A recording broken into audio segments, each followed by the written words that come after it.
ലൂക്ക 5:4. ലൂക്ക 5:4. സംസാരിച്ചു തീർന്നപ്പോൾ സംസാരിച്ചു തീർന്ന ഈശോ പ്രസംഗിക്കായിരുന്നു അവരോട് കടൽത്തീരത്തിൽ വെച്ച്. സംസാരിച്ചു തീർന്നപ്പോൾ അവൻ ശിമയോനോട് പറഞ്ഞു, ആഴത്തിലേക്ക് നീക്കി മീൻ പിടിക്കാൻ വലയിറക്കുക. ഇത് വാസ്തവത്തിൽ ഞാൻ ഒരിക്കലും ഈ വചനം വായിച്ചുകൊണ്ടിരുന്നപ്പോഴേ, ഇപ്പോഴല്ല, ഇപ്പം ഞാൻ ഇത് ഓർത്തുകൊണ്ട് ഇങ്ങനെ പറയാം. അതായത് ഈശോ ഈ നമുക്ക് കടലിലത്തെ, ഞാൻ കുറേ നാൾ കടലോരത്തും കടലിലും ഒക്കെ ആയിട്ട് സുവിശേഷ വേല ചെയ്താണ്. എപ്പോഴും വെള്ളം വെഞ്ചരിക്കാൻ പോവുകയും പിന്നെ വർഷമാകുമ്പോൾ എല്ലാ വെള്ളവും ഒരുമിച്ച് കൂട്ടിയിട്ട് അവരെ കുമ്പസാരിപ്പിക്കുകയും വള്ളത്തേക്ക് കടലിൽ ചെറുവള്ളങ്ങളിൽ പോയിട്ട് വലിയ വള്ളങ്ങളിൽ കയറി ബോട്ടുകളിൽ പോയി അവരെ വെഞ്ചരിക്കുകയും കത്തോലിക്കരെ കുമ്പസാരിപ്പിക്കുകയും ചെയ്യുന്ന ഒരു ശുശ്രൂഷ ഉണ്ട്. 10 കൊല്ലം ചെയ്തതാണ്. അപ്പോഴൊക്കെ നമുക്ക് കടത്തീരത്ത് വരുമ്പോൾ നമ്മൾ കാണുന്നൊരു വിഷയം എന്ന് വെച്ച് കഴിഞ്ഞാൽ, ചില ബീച്ചുകാരൊക്കെ ഉണ്ടാവും കടലോരത്ത്, കടലിൽ വീശണം. അവർക്ക് വല്ല കൂരി പോലെയൊക്കെ ഉള്ള മീനൊക്കെ കിട്ടും. അവർക്ക് കണമ്പ്, മാലാൻ, അങ്ങനെയൊക്കെ ചെറിയ ചെറിയ മീനൊക്കെ കടത്തീരത്ത് കൂടി പോണ മീനുണ്ട്. പക്ഷെ നമ്മൾ ഈ ലോ പ്രഷറിലുള്ളതാണ്. നങ്ക്, ഇതുപോലെ തന്നെ ചെമ്മീൻ, ഇതൊക്കെ ലോ പ്രഷറിൽ വർക്ക് ചെയ്യണതാണ്. അതിൻ്റെ ഒരു തീരത്തിൻ്റെ ഒരു പ്രത്യേകതയാണത്. അതുകൊണ്ട് ജീവിക്കുന്ന ഒത്തിരി പേരുണ്ട്. ഇപ്പോഴ് ഈ ആൾക്കാരൊക്കെ ടെർമക്കോൾ പോലൊക്കെ ഒരു വള്ളമൊക്കെ ഉണ്ടാക്കി അതിൽ തുഴഞ്ഞ് ഒറ്റക്ക് പോയി. ഇപ്പോൾ ആൾക്കാർ ഒരാൾ മതി അതിൻ്റെ അടുത്ത് പോകാൻ. ഇപ്പോൾ ആ മേഖലയിൽ നിന്നെല്ലാം ആൾക്കാരെല്ലാം പഠിച്ച് വേറെ തൊഴിലിന് പോവുകയാണ്. ഇനിയിപ്പോൾ ആ മേഖലയിൽ നാളെ ഹൈടെക് വരും. ഇപ്പോഴും നമ്മൾ ജപ്പാനിലൊക്കെ കാണുന്ന പോലെ ഡ്രോണൊക്കെ കൊണ്ടാണ് ഇപ്പോൾ ജപ്പാനിലൊക്കെ വല ഇറക്കണത്. വലയും കൊണ്ട് ഡ്രോൺ പോയിക്കൊള്ളും. ഡ്രോൺ തന്നെ കടലിൽ വല ഇട്ടിട്ട് തിരിച്ചു വരുന്നുള്ളൂ. എന്നിട്ട് ചെറിയൊരു ബീഞ്ച് പോലെ സാധനം വെച്ചിട്ട് തന്നെത്താൻ വലിക്കും. കടലിൽ പോകേണ്ട കാര്യമില്ല. ഇപ്പോൾ കാലങ്ങൾ അങ്ങോട്ട് മാറുകയാണ്. നാളെ നനഞ്ഞിട്ടുള്ള പരിപാടിയൊന്നുമില്ല, അപകടമില്ല, എല്ലാം. പക്ഷേ ആഴങ്ങളിലേക്ക് നിൽക്കാനൊന്നും ഇവർക്ക് പറ്റത്തില്ല. ആഴങ്ങളിലേക്ക് നിൽക്കണമെങ്കിൽ തിരുത, അറക്ക പോലെയുള്ള വലിയ വലിയ മീനുകൾ ഹൈ പ്രഷറിൽ താമസിക്കുന്നതാണ്. നല്ല ആഴങ്ങളിലേക്ക്. ഈ അനുഭവത്തിലും അങ്ങനൊരു പ്രശ്നമുണ്ട്. നിങ്ങൾ പനി മാറുക, നെഞ്ചുവേദന മാറുക, വേർപ്പാറുക, അങ്ങനെയുള്ള കൊച്ചു മീനുകളെ പിടിക്കണമെങ്കിൽ നിങ്ങളുടെ ഈ ലോ ഫെയ്ത്ത് മതി, ചെറിയ ഫെയ്ത്ത് മതി. ചെറിയ വിശ്വാസം കൊണ്ടൊക്കെ നടക്കും. പക്ഷേ ഒരു സീരിയസ് അഗ്നിപരീക്ഷ വന്നു കഴിഞ്ഞാൽ അത് വലിയ മീനാണ്. അതിന് ആധ്യാത്മികതയുടെ ആഴങ്ങളിലേക്ക് പോകണം. എന്താ കാര്യം? ചൊല്ലൽ കൊണ്ട് പറ്റത്തില്ല. പിന്നെന്താണ്? ചെയ്യൽ വേണം. എന്ന് ചെയ്യുമ്പോൾ എന്താ സംഭവിക്കണത്? നമ്മൾ ചൊല്ലുന്ന കാര്യത്തിൽ നമ്മൾ സീരിയസ് ആയിട്ട് വിശ്വസിക്കുന്നു, നമ്മൾ പറയുന്ന കാര്യം. അതുകൊണ്ടാണ് ഉടമ്പടിയിലെ കുറേ അധികം, ഇപ്പോൾ ഈ വൈശാഖ് എന്നും പറഞ്ഞ് സാക്ഷ്യം ഉണ്ടായിരുന്നു ഈ ദിവസങ്ങളിൽ. വൈശാഖിൻ്റെ വിഷയം എന്ന് വെച്ചാൽ, വൈശാഖ് പണ്ട് കൃപാസനത്തിൻ്റെ ഒരു ശത്രുവായിരുന്നു. കൃപാസനത്തിൻ്റെ ഏറ്റവും വലിയ മിത്രങ്ങൾ ആകാൻ പോണവർ ആദ്യം ശത്രുവാകും, പിന്നീട് അവർ മിത്രങ്ങളാകണത്. കാര്യം വെച്ച് കഴിഞ്ഞാൽ ഇവരിലൂടെ കൃപാസനത്തെ വളർത്തിയത് മുഴുവനും കൃപാസനത്തിൻ്റെ മിത്രങ്ങളെ പോലെ തന്നെ ശത്രുക്കൾക്കും പ്രാധാന്യം ഉണ്ടായി ഒരു കാലത്ത്. കാര്യം ഇവിടെ ആദ്യം അറ്റാക്ക് ചെയ്തത് യുക്തിവാദികളാണ്. മാസങ്ങളോളം അവർ യോഗം ചേർന്ന് ഈ അടയാളങ്ങളൊക്കെ കണ്ടിട്ട് ആൾക്കാർക്കൊക്കെ ഒരു വിശ്വാസം കുറവുള്ളവർക്ക് അസ്വസ്ഥത ഉണ്ടാകുമല്ലോ. വിശ്വാസം കുറവുള്ളവർക്കും ദൈവത്തെ ചുമ്മാ ഒരു ആഡംബരമായിട്ടും അധികാരത്തിനായിട്ട് ഉപയോഗിക്കുന്നവരുണ്ട്. അവർക്കെല്ലാം അടയാളങ്ങൾ അസ്വസ്ഥത ഉണ്ടാക്കും. അപ്പം അതുപോലെ അങ്ങനെ ഒരു കാലം ഉണ്ടായിരുന്നു ഇവിടെ. പക്ഷേ അതിലൊരാളായിരുന്നു ഈ വൈശാഖ് എന്ന് പറഞ്ഞ ആൾ.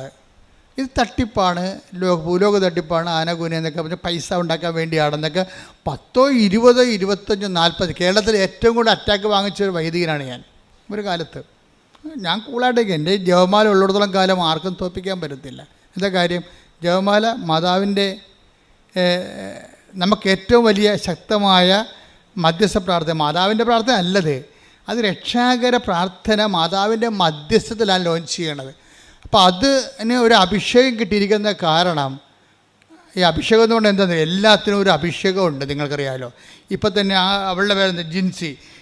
അച്ഛൻ സ്വന്തം ഭർത്താവിന് അന്ത്യകൂദാശം കൊടുത്ത് പോകുമ്പോൾ എല്ലാ ബന്ധുക്കളും കെട്ടിപ്പിടിച്ച് കരയുമ്പോൾ ജിൻസി എന്താ കരയാത്തത്? അതിനാണ് ഈ അഭിഷേകം എന്ന് പറയുന്നത്. ഒക്കെ മനസ്സിലായില്ല. അല്ലാതെ എണ്ണ കൊണ്ടൊന്ന് തലക്കോരി ഒഴിക്കണേനല്ല അഭിഷേകം എന്ന് പറഞ്ഞാൽ. അതിനും പറയാം. പക്ഷേ ആന്തരികമായ അഭിഷേകമുണ്ട്.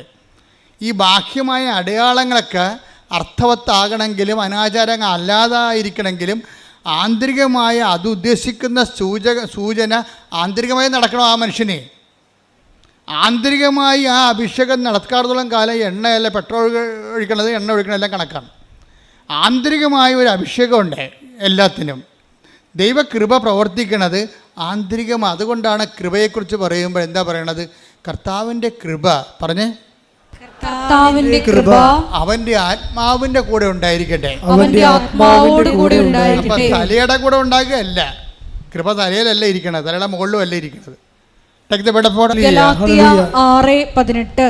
ഗലാത്യ 6:18. സഹോദരരെ, പറഞ്ഞ സഹോദരങ്ങളെ, നമ്മുടെ കർത്താവായ യേശുക്രിസ്തുവിന്റെ കൃപ നിങ്ങളുടെ ആത്മാവിനോട് കൂടെ ഉണ്ടായിരിക്കട്ടെ. കൃപ ആത്മാവിൽ അഭിഷിക്തമാകുന്ന കൃപയുടെ സൂചനയായിട്ടാണ് നമ്മൾ ശിരസ്സിലെ അഭിഷേകം മേടിക്കണത്. അപ്പോൾ ശിരസ്സിൽ അഭിഷേകം ചെയ്തില്ലെങ്കിലും അനുദിന ജീവിതത്തിൽ സാധാരണ മനുഷ്യർക്ക് അവരുടെ ജീവിത പ്രതിസന്ധി അതിജീവിക്കാൻ ആവശ്യമായ ആന്തരികമായ കൃപ അവർക്ക് ലഭിക്കും. അതിനെയാണ് ഇൻട്രിൻസിക് അനോയിൻറ്റിങ് എന്ന് പറയണത്. അത് പരിശുദ്ധാത്മാവ് നമുക്ക് ലഭിച്ചിരിക്കുന്ന തോതനുസരിച്ചാണ് നമുക്കത് ഫീൽ ചെയ്യണത്. ഭർത്താവ് മരിച്ചു എന്ന് പറഞ്ഞുകൊണ്ട് ബന്ധുക്കൾ കെട്ടിപ്പിടിച്ച് കരയുമ്പോഴും എല്ലാവർക്കും കരച്ചിൽ, ഭാര്യയ്ക്ക് മാത്രം കരച്ചിലില്ല. കാര്യം എന്താണ്? അവർക്കതിന് ആന്തരിക അഭിഷേകം കിട്ടിയിരിക്കുകയാണ്. റോമ 5:5 വെച്ചാണ്. എന്താണ്? കഷ്ടത സഹനശീലവും. പറഞ്ഞേ, കഷ്ടത സഹനശീലവും, സഹനശീലം ആത്മധൈര്യവും. ആത്മധൈര്യമാണ് അവർക്ക് കിട്ടിയിരിക്കണത്. ആത്മധൈര്യം കിട്ടിയിരിക്കുകയാണ്. അതിനാണ് ആന്തരിക അഭിഷേകം എന്ന് പറഞ്ഞത്. ആത്മധൈര്യം പ്രത്യാശയം നമുക്ക് നൽകിയിരിക്കുന്നു. അതെങ്ങനെ നൽകിയിരിക്കുന്നതാണ്? പരിശുദ്ധാത്മാവിനാലാണ്. നമ്മൾ ചിന്തിയിരിക്കുന്ന പരിശുദ്ധാത്മാവിനാൽ ദൈവത്തിന്റെ സ്നേഹം എന്തെന്ന് നമ്മൾ അറിയുന്നു.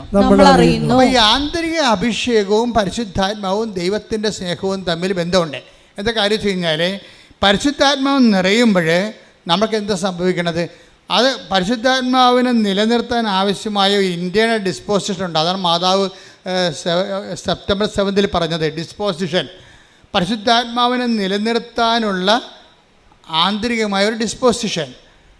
ആ ഡിസ്പോസിഷൻ ഉണ്ടെങ്കിൽ എന്താ സംഭവിക്കണത്? പരിശുദ്ധാത്മാവിൻ്റെ ഫലമാണ് എന്ത്? ദൈവസ്നേഹം. ഈ നമ്മൾ ചിന്തിയിരിക്കുന്ന പരിശുദ്ധാത്മാവ്, take the bed of God, അതായത് പരിശുദ്ധാത്മാവിൻ്റെ ഫലമാണ് ദൈവസ്നേഹം. അപ്പം സ്നേഹം, പരിശുദ്ധാത്മാവിൻ്റെ ഫലങ്ങൾ ഗലാത്യർ 5:22.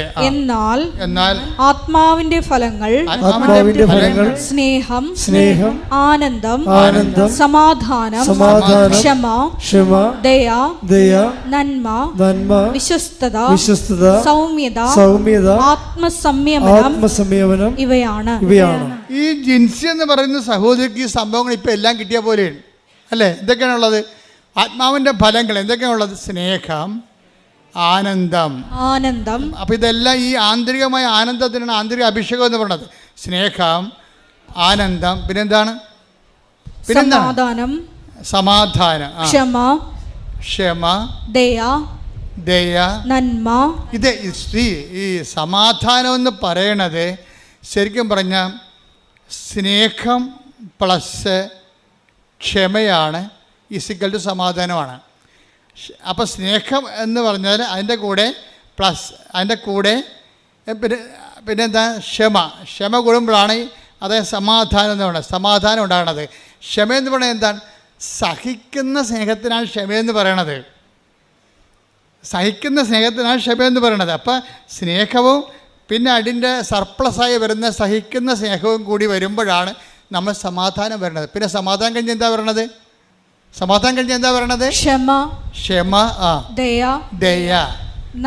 കാരണം നമുക്ക് മറ്റുള്ളവർക്ക് ആ സ്നേഹം സഹിച്ചുകൊണ്ട് മറ്റുള്ളവർക്ക് സ്നേഹം കൊടുക്കുന്നതിനാണ് ദയ എന്ന് പറയുന്നത്. നന്മ. അത് ഏത് കാലാവസ്ഥയിലും നന്മയായിട്ടുള്ള ചെയ്യാനുള്ള ബേസിക് ഗുഡ്നെസ് ആണത്.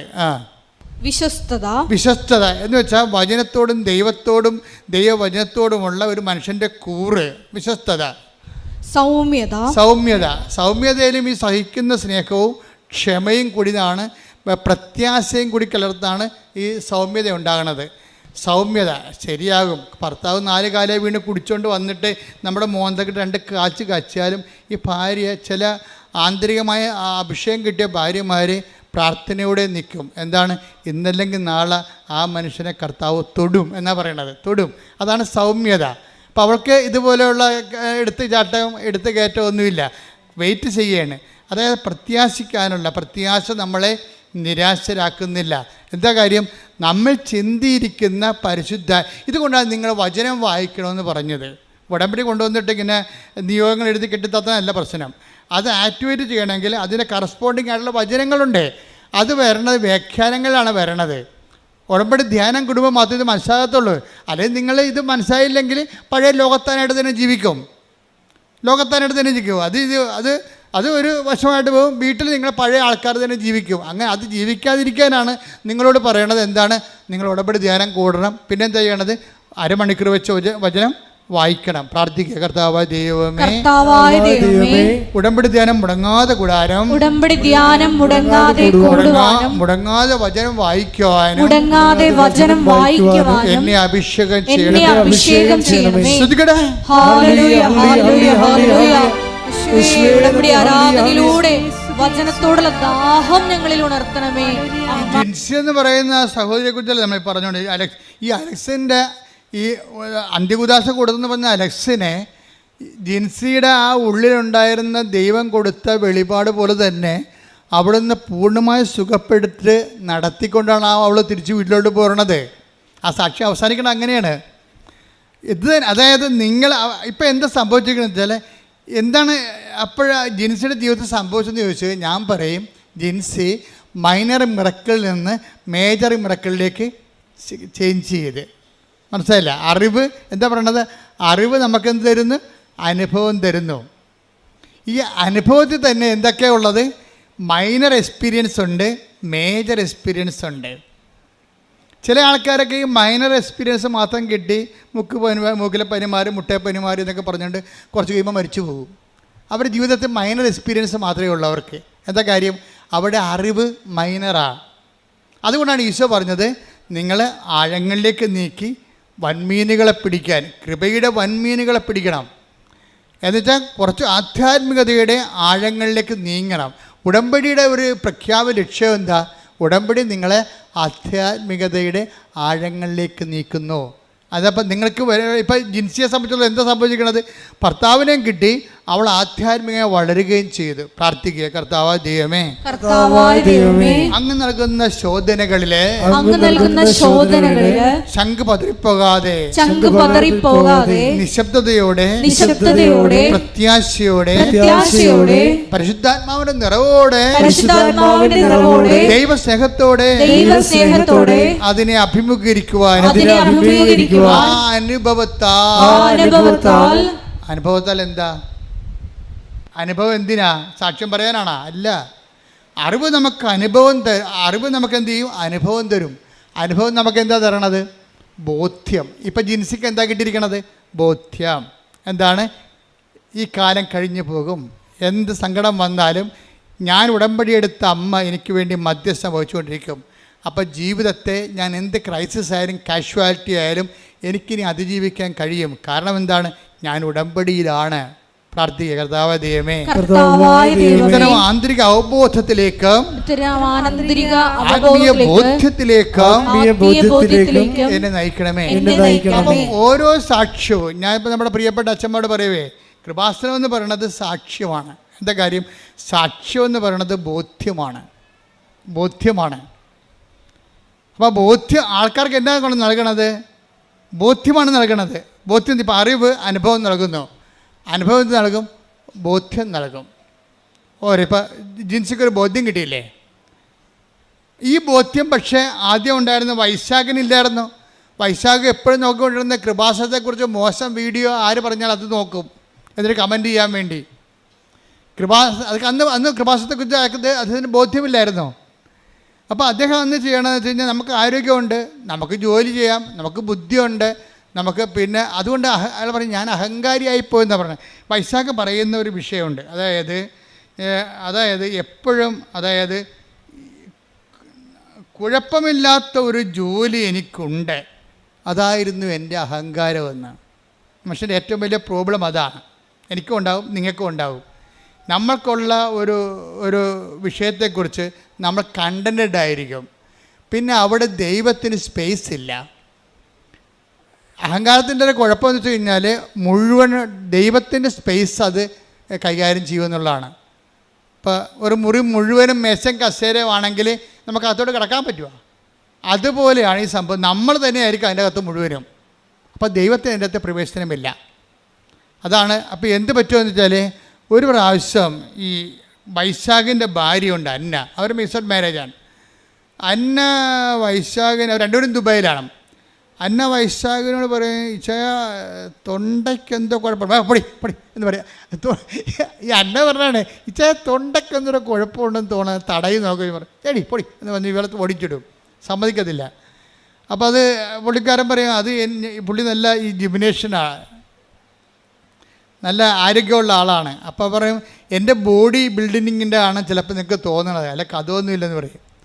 പക്ഷേ 2 ആഴ്ച കഴിയുമ്പോൾ പിന്നെ അന്ന പറയും അച്ഛാ തൊണ്ടയ്ക്ക് എന്ത് കുഴപ്പമുണ്ടല്ലോ എന്ന് പറയും. അപ്പോൾ പിന്നെ ഇവളോട് ഭയങ്കര സ്നേഹമായത് കാരണം എന്നാൽ പിന്നെ പോയി നോക്കാമെന്ന് പറയും. എന്നാൽ പിന്നെ പോയി നോക്കാമെന്ന് പറഞ്ഞ് ടെസ്റ്റ് ചെയ്ത് കഴിയുമ്പോൾ പിക്ചർ ആപ്പടെ മാറും. എന്താ കാര്യം? ഇത് തൈറോയ്ഡ് ക്യാൻസറാണ് സംഭവം. തൈറോയ്ഡ് ക്യാൻസർ ആകുമ്പോൾ പിന്നെ അവിടെ ദുബായിൽ വേണ്ടത്ര മെഡിക്കേഷൻ ഇല്ല. അവളെ നേഴ്സാണ്, അവളവിടെ നിൽക്കും. എന്നിട്ട് ഇയാളെ നാട്ടിലേക്ക് പറഞ്ഞു വിടും. നോക്കിയേ, 1 സെക്കൻഡ് കൊണ്ട് കാര്യങ്ങൾ മാറുന്നു കണ്ടില്ലേ? 1 സെക്കൻഡ് കൊണ്ട് കാര്യം മാറും. എല്ലാം ഓക്കെ ആയിരുന്നൊരു കുടുംബത്തിലാണ് പെട്ടെന്ന് കാലാവസ്ഥ മാറണം. കണ്ട, വൈശാഖ് നാട്ടിലും അന്ന ദുബൈയിലുമാണ്. പിന്നെ എന്താ ചെയ്യണത്? അപ്പോൾ ഇതൊരു ഓപ്പറേഷനിലേക്കാണ് പോണത്. നാട്ടിൽ വന്നും അത് സ്കാൻ ചെയ്തെടുത്ത് നോക്കിയപ്പോഴും അത് തൈറോയ്ഡിൽ ക്യാൻസർ തന്നെയാണ്. അതോടുകൂടി ഈ മനുഷ്യൻ അസ്തമിക്കാൻ തുടങ്ങും. വല്ലാത്ത രീതിയിൽ വിഷമവും വേദനയും, കാലാവസ്ഥ മുഴ അങ്ങനെ വലുതാകാൻ തുടങ്ങും.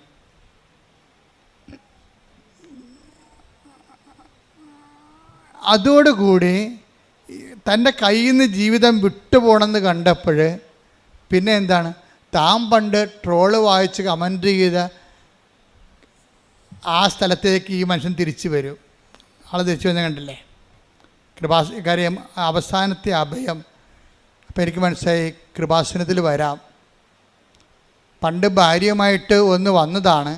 അന്ന് ഭാര്യനെ കൊണ്ടൊക്കെ എടുപ്പിച്ചിട്ട് ഇവിടെ വരുന്ന ആൾക്കാരെ എണ്ണിക്കൊണ്ടിരിക്കുകയാണ്. ഏതെല്ലാം തരത്തിൽ വൈശാഖ് ചെയ്തുകൊണ്ടിരുന്ന പരിപാടി, ഇവിടെ വരുന്ന ആൾക്കാരൊക്കെ നോക്കും എന്തെല്ലാം തരത്തിലുള്ള ആൾക്കാരുടെ വരുന്നത്. ആൾക്കാരുടെ എണ്ണം കാണുമ്പോൾ കുറേ കാശ് അച്ഛൻ ഉണ്ടാക്കുന്നുണ്ടല്ല. ഇതൊക്കെ ചിന്തിച്ചിട്ടാണ് ഇവിടെ നിന്നത്. ഇതെല്ലാം ചിന്തിച്ചിട്ടാണ്. നമുക്കറിയാമല്ലേ, അത് കൃപാസനത്തിന് എന്തെങ്കിലും ഉണ്ടെങ്കിൽ അതെല്ലാം മാതാവിൻ്റെ നാളെ കാലങ്ങളിലുള്ള തീർത്ഥാടനത്തിൻ്റെ സൗകര്യത്തിന് വേണ്ടി എല്ലാം നമ്മൾ ക്രമീകരിച്ചുകൊണ്ടിരിക്കുകയാണ്. ആർക്കും ഒന്നും ചെയ്യാൻ പറ്റത്തില്ല. എന്നാലും മനുഷ്യൻ ചിന്തിക്കുന്ന ചിന്ത കണ്ടില്ലേ? ദേവാലയത്തിൽ വന്നിട്ടും ചിന്തിക്കുന്നതിനെക്കുറിച്ച് ഭൗതിക ചിന്തയാണ് വരണത്, ആധ്യാത്മിക ചിന്തയല്ല. ഈ കുരങ്ങനെ കൊണ്ട് ചൂടുപായസം കുഴപ്പിച്ചിട്ടുണ്ടെന്ന് പറഞ്ഞാൽ ഭാര്യനെ കൊണ്ട് ഉടമ്പടി എടുത്തിട്ട് ഭർത്താവ് ലോകകാര്യങ്ങൾ പറഞ്ഞുകൊണ്ട് ഇവിടെ ഇരിക്കുകയാണ് ഇതിൻ്റെ അകത്ത്. ഇനിയിപ്പോൾ തട്ടിപ്പായിരിക്കുമോ ഇനി? അതൊക്കെയാണ് പുള്ളി ചിന്തിക്കണത്. പക്ഷേ ഇത് എടുത്ത് കഴിഞ്ഞ് പോയതിന് ശേഷമാണ് പിന്നീട് പുള്ളിക്കാരന് ഈ ഡെവലപ്മെൻറ്റ്സ് ഉണ്ടാകണത്. അതോടുകൂടി പുള്ളി വല്ലാത്തൊരവസ്ഥയിലാവും. അതിനുശേഷം 2 പേരും അങ്ങനെ ഉടമ്പടി എടുക്കും. ഉടമ്പടി എടുക്കുമ്പോൾ വൈശാഖ് പറയണത് എനിക്ക് ലൈഫ് തരണമെങ്കിൽ, തിരിച്ചു തരികയാണെങ്കിൽ ഞാൻ നിത്യതയെ ലക്ഷ്യമാക്കി ജീവിക്കുമെന്നാണ്. എന്ന് ഉടമ്പടി തുടരും. അതായത് എതിർത്ത് നിൽക്കുന്നവരെ ദൈവാനുഭവം പ്രാപിച്ചാൽ അവർക്ക് കിട്ടുന്ന ബോധ്യമെന്ന് പറയണത് വല്ലാത്ത ബോധ്യമായിരിക്കും.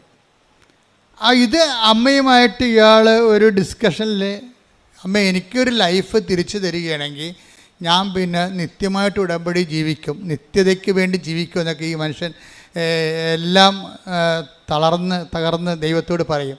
അതുപോലെ തന്നെ പിന്നെ ഞാൻ മുമ്പ് നിങ്ങളോട് പറഞ്ഞില്ലേ, ഉടമ്പടി ഇങ്ങനെ വെറുതെ ചെയ്യുക മാത്രമല്ല, വൈശാഖിൻ്റെ മുമ്പിൽ അദ്ദേഹത്തിന് കുറേ കാശൊക്കെ ചിലവായല്ലോ, ഓപ്പറേഷനൊക്കെ നടന്ന്, അപ്പോൾ കുറേ കാശ് ചിലവായി.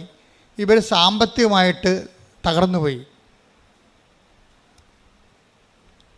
അപ്പോൾ ഇതിൽ നിന്ന് റിലീവ്ഡ് ആകുകയും അതേസമയം തന്നെ സാമ്പത്തികമായിട്ട് ഇയാൾ തകർന്നു പോവുകയും ചെയ്യും. കാര്യം ലക്ഷക്കണക്കിന് രൂപ പോയില്ലേ.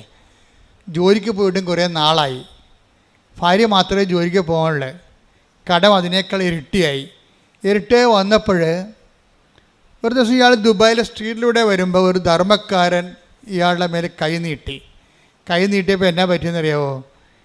ഇവർ ഭയങ്കര സാമ്പത്തികമായിട്ട് പാപ്പരായ മനുഷ്യരായിപ്പോയി. കുറേ ചിലവൊക്കെ വന്ന് ഒന്നും ഇല്ലാതായി. അപ്പോൾ അങ്ങനെ വന്നപ്പോഴേ ഈ മനുഷ്യൻ്റെ പോക്കറ്റിൽ ധർമ്മക്കാരനെ കണ്ടപ്പോഴേ ഈ ഉടമ്പടിക്കുള്ളൊരു ഗുണവതാണ്, ഉടമ്പടി നിങ്ങളെ എപ്പോഴും മറ്റുള്ളവരെ കരുതാൻ പറയും. അപ്പം അങ്ങനെ ഉടമ്പടി ഒരു കൾച്ചർ ബേസിൽ പുള്ളിക്ക് മറ്റുള്ളവരെ കരുതാനുള്ള ഒരു പ്രത്യേക മോട്ടിവേഷൻ ഉടമ്പടിയിലൂടെ കിട്ടിയിട്ടുണ്ട്. അപ്പോൾ അത് അദ്ദേഹത്തിന് മനസ്സിലുണ്ട്. അപ്പോൾ ഈ ധർമ്മക്കാരൻ ഇയാളുടെ മുമ്പിൽ കൈ നീട്ടിയപ്പോൾ ഇയാൾക്ക് ആണെങ്കിൽ അന്ന് അത്താഴത്തിനും എത്രയോ രണ്ടുപേർക്കും ജോലി ഉണ്ടായിരുന്നതാണേ. ഇപ്പോൾ ഈ ഒരു പ്രത്യേകത്തിൽ പൈസ എല്ലാം പോയി.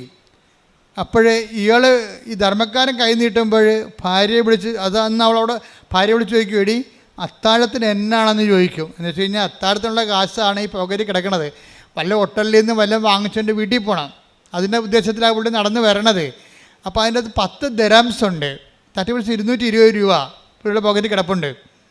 അപ്പോൾ 220 രൂപ കിടപ്പുണ്ട്. ഭാര്യയെ വിളിച്ച് ചോദിക്കും, എടീ അത്താഴത്തിന് എന്നാന്ന് ചോദിക്കും. അപ്പോൾ പറയും, നിങ്ങൾക്ക് കൊളസ്ട്രോൾ അല്ലേ, നിങ്ങൾ ഡയറ്റിലാണ്, നിങ്ങൾക്ക് ഞാൻ സവാളയും തൈരും അരിഞ്ഞു വെച്ചിട്ടുണ്ട് രാത്രി, അതുപോലെ ഞാൻ പിന്നെ എങ്ങനെ അഡ്ജസ്റ്റ് ചെയ്യാമെന്ന് പറയും. എന്നാണോ ചോദിക്കാൻ കാര്യം? അല്ലോ ഒരു ധർമ്മക്കാരൻ എൻ്റെ അടുത്ത് നിൽക്കണേ, ആ കൊടുത്തിട്ട് പോരാൻ പറയും. അപ്പോൾ ഉടനെ ഈ മനുഷ്യൻ ഇതിൻ്റെ അകത്തുള്ള 10 ദിർഹംസ് അയാൾക്ക് കൊടുക്കും. എന്നിട്ട് പോയി അയാൾക്ക് സവാളയും സവാളയും തൈരും മതി രാത്രി.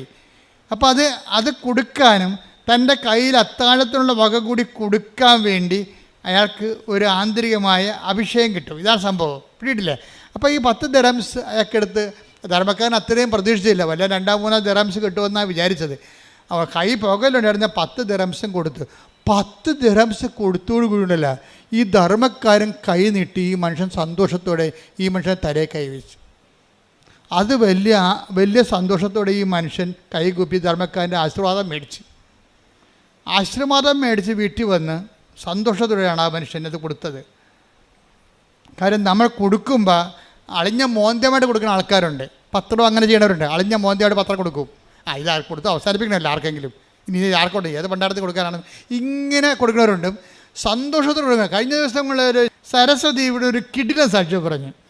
സരസ്വതി എന്ന് പറയുന്നത് കണ്ണൂരിൽ നിന്ന് വരുന്നതാണ്. അപ്പോൾ അവർ പറയണേ, എനിക്ക് വീട്ടിൽ നിന്ന് ഇറങ്ങി ഉടമ്പടി മാതാവിൻ്റെ അടുത്ത് വന്നിട്ട് തിരിച്ചു പോകണമെങ്കിൽ 3 ദിവസം വേണം, അങ്ങോട്ടും ഇങ്ങോട്ടും ട്രെയിൻ യാത്രയിൽ. അപ്പോൾ സരസ്വതി ചെയ്യണമെന്ന് വെച്ച് കഴിഞ്ഞാൽ 3 കെട്ട് പത്രം മേടിച്ചുകൊണ്ട് പോകും. എന്നിട്ട് രാവിലെ അവിടെ ചെന്ന് 3-ാം ദിവസം അവിടെ എത്തുമ്പോൾ ഒരു കട്ടൻ ചായ കുടിച്ചിട്ട് പത്രം കൊടുക്കാൻ ഇറങ്ങും. തൻ്റെ അനുഭവങ്ങൾ പറഞ്ഞുകൊണ്ട് സന്തോഷത്തോടെ സന്ധ്യ വരെ ആ പത്രം ആൾക്കാർക്ക് പറഞ്ഞു കൊടുക്കും. വെറുതെ ഇട്ടും പോണതല്ല, തൻ്റെ അനുഭവങ്ങൾ പറഞ്ഞ് ഇതുകൊണ്ട് മാതാവിന് എന്തെങ്കിലും പ്രയോജനം ഉണ്ടാകണമെന്ന് പറഞ്ഞുകൊണ്ട് തന്നെയാണ് ഇത് കൊടുക്കുന്നത്. അത് കൊടുക്കുമ്പോൾ വിശപ്പും ദാഹവും അറിയാതെ അത് ആന്തരിക സൗഖ്യം പ്രാപിച്ചിട്ടാണ് സരസ്വതി തിരിച്ചു വരണത്. അവർക്ക് തന്നെ ആ ഒരു മേഖല പണ്ടുണ്ടായിരുന്ന നിരാശ സങ്കടത്തിൻ്റെ മേഖലയിൽ നിന്നുണ്ട്. അതായത് അവരുടെ ഭൗതിക സാഹചര്യം മാറ്റമില്ല, പക്ഷേ ആ ഭൗതിക സാഹചര്യം പണ്ടുണ്ടായിരുന്ന ആഴവും അതിൻ്റെ തീപ്പൊള്ളൽ ഇന്ന് അനുഭവിക്കണില്ല. അവിടെ സരസ്വതിക്ക് ആന്തരിക അഭിഷേകം കിട്ടിയിട്ടുണ്ട്. ആ വിഷയത്തിൽ തനിക്കിപ്പോൾ ഒന്നും സംഭവിച്ചിട്ടില്ല, ദൈവം തന്നെ നോക്കുന്നുണ്ടെന്ന രീതിയിൽ വളരെ ആന്തരികമായ കൃപയിലാണ് ഇവർ പോണത്. പക്ഷെ അവിടെ ജോലി അവർ മനോഹരമായിട്ട് ചെയ്യണേ. ഇത് തന്നെയാണ് ഇപ്പോൾ വൈശാഖിന് സംഭവിച്ചിരിക്കുന്നത്. വൈശാഖിന് ഈ അനുഗ്രഹം കിട്ടി, ധർമ്മക്കാരൻ്റെ അനുഗ്രഹം കിട്ടിയോടുകൂടി ഈ മനുഷ്യന് ഭയങ്കര, ഈ നാട്ടുകാരുടെ ഭാഷ പറഞ്ഞാൽ ഈ ഒരു ഭയങ്കര ത്രസിപ്പ് തോന്നി. വന്ന് ഭാര്യയോട് പറഞ്ഞിട്ടും തീരില്ല, അയാളെന്നെ അനുഗ്രഹിച്ചെന്ന് പറയും. ഇപ്പോൾ വൈഫ് പറയാം അയാളല്ല അനുഗ്രഹിച്ചത്, കർത്താവാണ് ഇങ്ങനെ അനുഗ്രഹിച്ചെന്ന് പറയും. എന്ന് വെച്ചാൽ അയാളിലൂടെ അത് ആരാണെന്ന് നമുക്കറിയത്തില്ലല്ലോ, അതാരാണ് ധർമ്മക്കാരെന്ന് അറിയത്തില്ലല്ലോ. ചിലപ്പോൾ പരീക്ഷിക്കാൻ വേണ്ടി ദൈവം നിൽക്കണ അറിയത്തില്ലല്ലോ. പക്ഷേ ദൈവം നിന്നത് പോലെയാണ് സംഭവിക്കണത്. പെട്ടെന്ന് പിറ്റേ ദിവസം കമ്പനിയിൽ നിന്ന് വിളിച്ചു. കമ്പനിയിൽ നിന്ന് വിളിച്ചിട്ട് വൈശാഖെ നിങ്ങൾ തിരിച്ച് റീജോയിൻ ചെയ്യണില്ലേ, നിങ്ങൾക്ക് എത്ര രൂപ ചിലവായി, നിങ്ങളുടെ ഇൻഷുറൻസ് ശരിയായോ? ശരിയായില്ലെന്നാണ് കമ്പനിയിൽ നിന്ന് കേൾക്കണത്, കമ്പനി പറയണത്. അപ്പോൾ സാറേ ശരിയായിട്ടില്ല, കാശെല്ലാം പോയി, വേറെടുത്ത കാശെല്ലാം പോയി, എല്ലാം ആശുപത്രിയിൽ പോയി, ഇൻഷുറൻസ് ശരിയായിട്ടില്ല. താൻ കുഴപ്പമില്ല, അതിങ്ങോട്ട് പോരാൻ പറ്റും. നാളെ തൻ്റെ അക്കൗണ്ടിലേക്ക് ഇപ്പം ഞങ്ങൾ 10 ലക്ഷം ദിർഹംസ് വിടുന്നുണ്ടെന്ന്. ഒന്ന് ചിന്തിച്ച് നോക്കി. Hallelujah, hallelujah.